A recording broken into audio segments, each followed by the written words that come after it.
Hey, I'm Levi. I'm a missionary here in Japan. Last year I was in the UK and I would meet up with people and talk about things about being a missionary, how to become a missionary. So in these videos I want to share with you some of the most kind of common questions people had and my ideas or thoughts about them.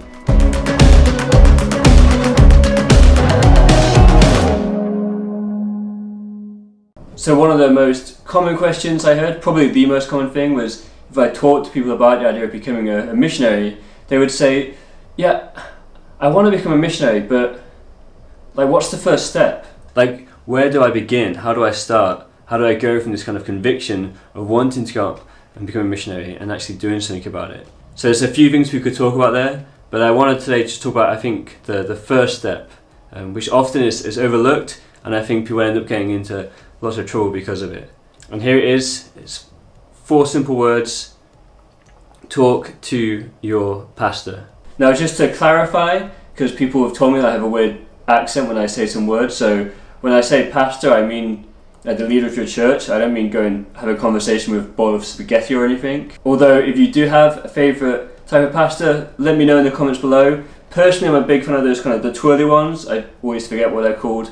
But anyway, so maybe, for instance, if you're thinking about becoming a missionary, you probably read the end of Matthew 28, what we call the Great Commission, or maybe you heard someone kind of preach a sermon on that passage, and you felt like, yeah, like I need to do something about this. Like, this is a call for me to do something about. So we have the Bible giving us understanding, and we have the Holy Spirit giving us the emotions and the convictions. But what about the action? Because we need to take some action, right?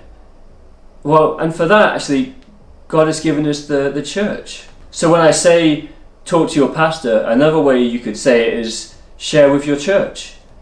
Because the thing is, if you're a Christian, you're not meant to be doing this whole thing on your own, right? Like, we're meant to make these kind of big decisions in community with people who know us, who can support us and help us and encourage us and give us the guidance and the wisdom and maybe the cautions that we need when we make these kind of big life-altering steps. I know for myself, when I was thinking about becoming a missionary and what to do in my life, and was getting convicted about the call to going on mission, I was hearing all these people speaking from the Bible, and they would always share these passages about, like, Isaiah, who had this vision of God and was like, yeah, I'm going to go. Or you have Abraham, who gets this kind of call, like, just go east, and he just gets up and he leaves everything and he keeps going east. But what you often don't hear about is that actually in the story, say, of Abraham, yeah, he had this thing where he went, but actually his whole household, not just like his family, but all the kind of the people who worked for him, his servants, and the kind of the fighting men, his little kind of army, I guess he had,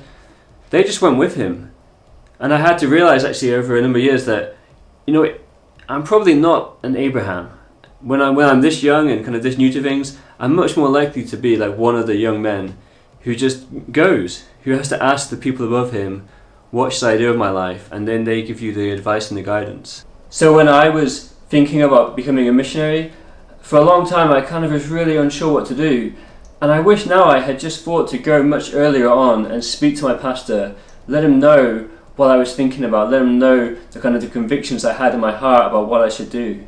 So I hope that's helpful. I hope that's given you some food for thought. If you have any of your own ideas, comments, please let me know. But anyway, thanks for dropping by, and I'll see you again in the next video.